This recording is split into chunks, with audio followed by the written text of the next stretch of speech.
ईशवादापनोदार्हदक्षम् समाधिस्थमूर्तिं भजे ज्ञानदेवम् समाधिस्थमूर्तिं भजे ज्ञानदेवम् अलङ्कापुरी रम्य सिंहासनस्थं पदाम्भोज तेजस्फुरद्विप्रदेशं विधीन्द्रादिदेवैः सदा स्तूयमानं समाधिस्थमूर्तिं भजे ज्ञानदेवं समाधिस्थमूर्तिं भजे ज्ञानदेवम् गदाशङ्खचक्रादिभिर्भाविताङ्गं चिदानन्दसंलक्षणाट्यस्वरूपं यमाद्यष्टभेदाङ्ग योगप्रवीणं समाधिस्थमूर्तिं भजे ज्ञानदेवं समाधिस्थमूर्तिं भजे ज्ञानदेवम् लुलायस्य वक्त्रावच्छ्रुतिं पाठयन्तं प्रतिष्ठा पूर्या सुधीसङ्गसेव्यं चतुर्वेदतन्त्रेतिहासादिपूर्णं समाधिस्थमूर्तिं भजे ज्ञानदेवं समाधिस्थमूर्तिं भजे ज्ञानदेवम् सदा पंढरीनाथ पादाब्जभृङ्गं निवृत्तीश्वरानुग्रहात् प्राप्ततत्त्वं महेन्द्रायणी तीरभूमौ वसन्तं समाधिस्थमूर्तिं भजे ज्ञानदेवं समाधिस्थमूर्तिं भजे ज्ञानदेवम् रणे कृष्ण बीभत्सु संवाद भूतो रुगितार्थबोधाय ज्ञानेश्वरी वै कृतिर्निर्मिता येन च प्राकृतोक्त्या समाधिस्थमूर्तिं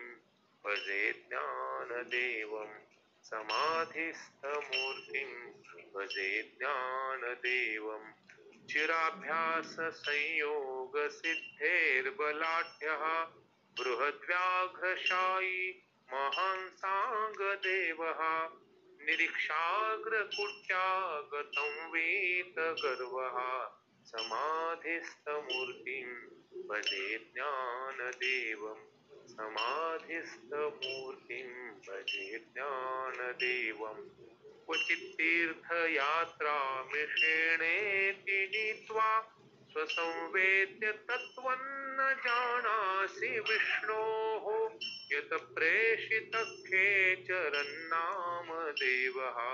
समाधिस्थमूर्तिं भजे ज्ञानदेवं समाधिस्थमूर्तिं भजे ज्ञानदेवं समाधिस्थमूर्तिं भजे ज्ञानदेवम् भजे ज्ञानदेवं भजे ज्ञानदेवम् इदं श्री ज्ञानदेवाष्टकस्तोत्रं संपूर्णं। मौली ज्ञानेश्वर महाराज की जय।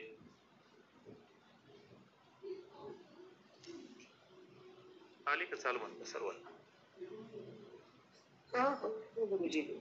आता रोज ऐकून ऐकून सकाळी तुम्ही ह्या चाली ऐकून ऐकून तुम्हाला तर यायला पाहिजे ह्या चालीमध्ये बोलतोय. नाही आता चांगल्या लक्षात आले सगळ्यात चाली. शेवटी काय म्हटले गुरुजी? शेवटी श्री नरसिंह स्वामी श्रीमद स्वामी नरसिंह नरसिंह सरस्वती स्वामी असे स्वामी नरसिंह सरस्वती त्यांचं नाव येते. त्यांचं हो हो मौलीची मोठी भक्त होऊन गेली. ब्राह्मण होते आणि माऊलींच्या नंतरचाच त्यांचा अवतार आहे नरसिंह स्वामी सरस्वती. खूप अधिकारी मोठी दत्ताचा अवतार आहे ना सर नरसिंह स्वामी? हा म्हणतात दत्तांचंच असं आपल्याकडे त्यांचे नरसिंह सरस्वती ते स्वामी म्हणजे दत्तांच्या ह्याच्यातले ते गुरुजी. गुरुगादीवरचे तिसरा अवतार आहे नरसिंह सरस्वती. पहिला श्रीपाद श्रीवल्लभ आणि दुसरा आणि मग स्वामी समर्थ. बरोबर. ते टाकण चौकामध्ये त्यांचं समाधी मंदिर आहे. मंदिर सर्व हे नरसिंह कारंजाला पण त्यांचंच आहे मला वाटतं ना, लाड कारंजा नृसिंह सरस्वतींचं. खूप आळंदी छान आहे तिथे. भजन सेवा केली मंदिरामध्ये. भजन सेवा असायची आम्हाला बऱ्याच वेळा. ते माऊलींचे खूप मोठे भक्त होऊन गेले, त्यामुळे त्यांनीच रचवले नाही. हा, दत्त संप्रदायातले त्यात दत्तांचाच अवतार आहे तो तिसरा. काय पावस का काय म्हणतात ना पुढं, पावस. पावस रत्नागिरी जवळ आहे. हा, मग हे तिथलेच आहेत ना त्यांचं? नाही, ते वेगळे. पावसचं नाही, पावसचं ते वेगळं आहे. पावसचे स्वामी हा, पावसचं खूप छान मंदिर आहे, आम्ही ते गेलेलो, खूप सुंदर. पावसचे वेगळे. खूपच शांतता. हो, यांचं मूळ ठिकाण यांचं समाधी यांचं मला वाटतं कारंजाचा जन्म आहे आणि स्वामी नृसिंह सरस्वती म्हणजे इथं त्यांचं कर्दळीवनातून आहे. कर्दळीवनात स्वामी समर्थ प्रगट झाले. कर्दळीवन हा, कर्दळीवन. हे नरसिंह सरस्वती कारंजा विदर्भातलं, तिथं त्यांचा जन्म आहे. पिठापूरला वगैरे आहे त्यांचं. स्वामी नरसिंह सरस्वतीचं पिठापूरला. समाधी कुठे आहे? समाधी मेन समाधी कुठे? मुख्य समाधी बहुतेक पिठापूरलाच आहे मला असं वाटतं. गाणगापूर नाही, गाणगापूरला. नाही सर, त्यांनी समाधी नाहीच घेतली. ते हो, असे गुप्त झाले. समाधी नाहीये कुठे. नाही, गाणगापूर गुप्त झालेले. आणि पिठापूरला ते स्वामी श्रीपाद श्रीवल्लभांचं आहे मोठं. रामकृष्णताई तीर्थ त्या रस्त्यानी आता. हो, रामकृष्ण.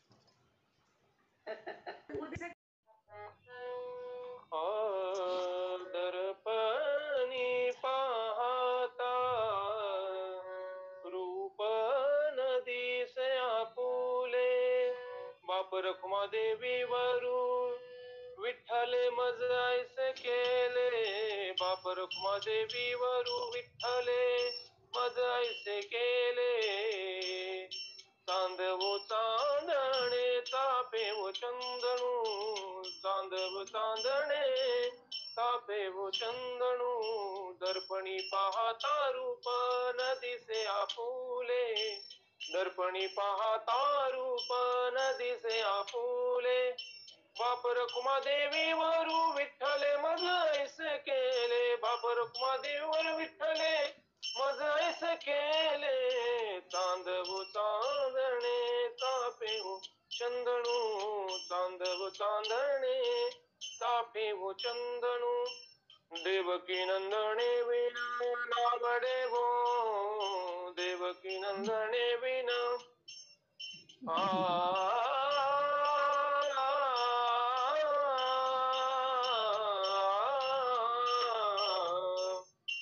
देवकी नंदने विन अनुनावडे, नावडे ओ, देवकी नंदनो, देवकी नंदने विन नावडे वो, देवकी नंदने विना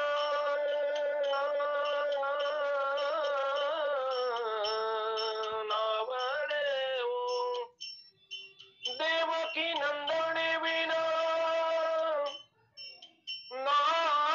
नावडे वो.